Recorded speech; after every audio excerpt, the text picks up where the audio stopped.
Okay, this next question actually is, again, two questions. This one from Eric Benoit. Hello, everyone. The PS3 on PS5 rumors are back after a short hiatus. I like the idea the of them rumors going just out took, on holiday. took a holiday. Yeah, a couple of weeks in the Caribbean, but they're back. Given the fact that PS2 emulation on the PS5 is underwhelming at best, what could be a reasonable expectation of PS3 emulation on the PS5 or the 5 Pro? Wouldn't it be better to simply re-release some choice PS3 titles with a modest upscale? Or would that be cost prohibitive? Perfect_organism has this. On the recent resurfacing of PS3 emulation on PS5 rumors, Microsoft managed to get decent emulation of Xbox 360 games on the Xbox One VCR. Is the cell processor in the PS3 really that much harder to emulate than the PPC architecture on the Xbox 360? Spoilers, yes. Yeah. Given what Microsoft managed on the Xbox One, it feels like PS3 emulation should absolutely be doable on the PS5. I'm sure I've simplified a lot of complexity here, so would be cool to hear your perspective. So I'm going to go to the team shortly on this, but in the background there, right there, just next to the Radeon 7, is a little mini ITX board, which actually has the PlayStation 5 CPU, right? I never did coverage on it because it's a really limited system. Board, But yeah. the concept I came up with was, hey, let's test out this idea of doing PS3 emulation on the PS5 by using RPCS3. And there are games that work fine. Ridge Racer 5, for example. Evan. So, yeah, Ridge Racer 7. Quite right, John. But the problem is that it's very light on the CPU. So the CPU in the PS5, no problems. However, when it comes to the cell processor, the SPUs are highly custom exotic hardware that don't map particularly well to modern x86 processors. And I think both of you guys have actually tested our PCS3. Oh, yeah. And Funny. correct me if I'm wrong, but whenever there's a title that has heavy SPU usage, then basically performance collapses, even on something like a 12900K. Who wants to go first, John? Yeah, I mean, you're absolutely right. And I think that's actually the key to whether this could be viable for them to pull off. Because obviously, well, first of all, I want to say he mentions the PS2 emulation, and I would say that there's not really a relation there to consider. How the PS2 emulator performs has no bearing on what this would be. And furthermore, the performance of that emulator isn't really the thing that's an issue. It's more the way they present the image, how they do the scaling.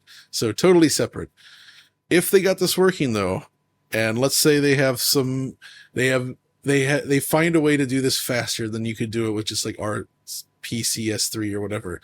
I still think they would bottleneck on those SPU heavy titles, but I think there's enough PS3 games out there that could be interesting to release. And we see how limited their PS1 and PS2 library is, that they could still conceivably put PS3 games out on the PS5 and have them be perfectly fine. You just wouldn't be able to do them all. Like, I don't think you could say, I don't see how they could get, say, like Killzone 2, for instance, running well on a PS5 via emulation. I think that would really they'd have a serious problem. And if they did, that'd be amazing, actually. But simpler titles, sure. And in fact, in simpler titles case, they could leverage the GPU to sort of improve things even, right?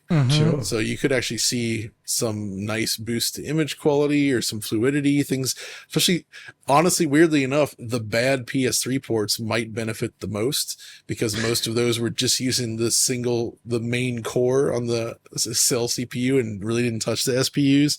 They were GPU limited. So in that case, you might actually get better performance. You actually see a lot of patches for RPCS3 for specific games, and a lot of the way they claw back performance is doing stuff like turning off GPU features that were ported to the SPUs, like motion blur, for example, post-processing. Yeah, MLA, all of that. Yeah, that was mega heavy, right? MLA back in the day. Because that was the whole point, was like developers had to find ways to solve the slow GPU issue on PS3 by offloading the stuff to the SPUs. Yeah. So they were doing graphics work on the CPU, which was pretty cool, I have to say. But it's not friendly to modern systems in the way that it works, like at all.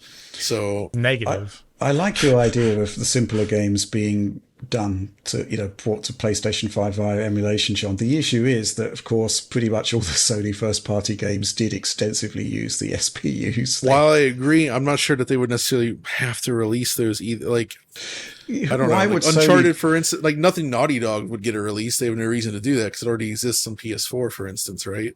Right. Uncharted 1, they could possibly do. That wasn't They wouldn't need to, though, because it has that collection. Like, God of War 3 Resistance, has a port on PS4. I think Resistance would be interesting. Resistance games would be interesting. Yeah, but fundamentally, you're asking Sony to create a PlayStation 3 emulator for PS5 that wouldn't run most of their games. Their games, yes, their games. Unfortunately, yeah. Unless the only way I can really see it is if they're doing this on a game by game basis, they may be able to intercept, edit, do things to the way that whatever those games are calling for, find ways to intercept it and do it a different way. Maybe like they couldn't necessarily have an all-in-one emulator that just plays every game, but they could say like, okay, we're customizing this thing to handle whatever the specific game is trying to do, and sort of rejigger it so that it works within the constraints of what this other hardware is. I mean, you could do like some things with like GPU compute now, for instance, rather than doing it on the SPUs or something. There's probably ways to do that. It just, it's going to need more work. Well, if these rumors have weight, maybe there has been a problem that has been solved. There could be a breakthrough here. Yeah. Yeah. Who knows?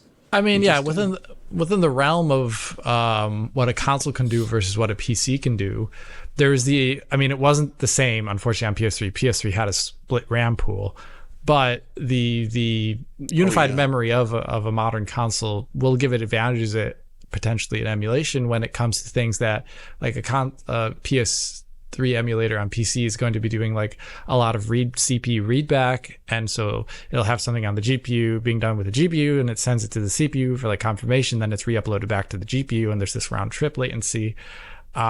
And on a console you would all be working on data that is in the same memory pool, so it might not need at least one of the round trips. There are things that could be done, but I would still be heavily skeptical at the moment, just in terms of single core performance, what the PS5 CPU can offer. And I like John's idea, though. I would actually really think it's cool if they had a generic PS3 emulator, even if it was limited to titles. Because if you think about it, Xbox's backwards compatibility project also was limited in the amount of titles it did. It wasn't a technical reason, really. It was a different reason, but licensing, it would still at least offered something, and that would be great money, or at least great advantage, surplus value to a PS5. Especially if you look at the original Xbox, the games available. So when they made that available on Xbox One, it was like 2 generations prior. Yes. Whereas PS3 would be 2 generations prior here. There's very few original Xbox games supported on the Xbox Series consoles or One in backwards compatibility. Like 360 has hundreds, but original Xbox One, it's like barely anything. But it's still cool that it exists. And the games that are there are nice and they do receive benefits from it. So I feel like that would still be viable enough where they just put a handful of titles that do work. Right. That would be cool. Maybe they could convince Namco. I mean, they got Ridge Racers on PSP, right? On emulated on PS5. What if they put out Ridge Racer 7 again? Let people enjoy it. That would be cool. That actually probably would work really well, because even Ridge Racer 7 it's not perfect, but it's playable on a Steam Deck. Yeah. If you emulate it, like, again, stress, it's definitely not perfect, but it's close enough where you're like, wow, we're almost there. PS5 could do that easy.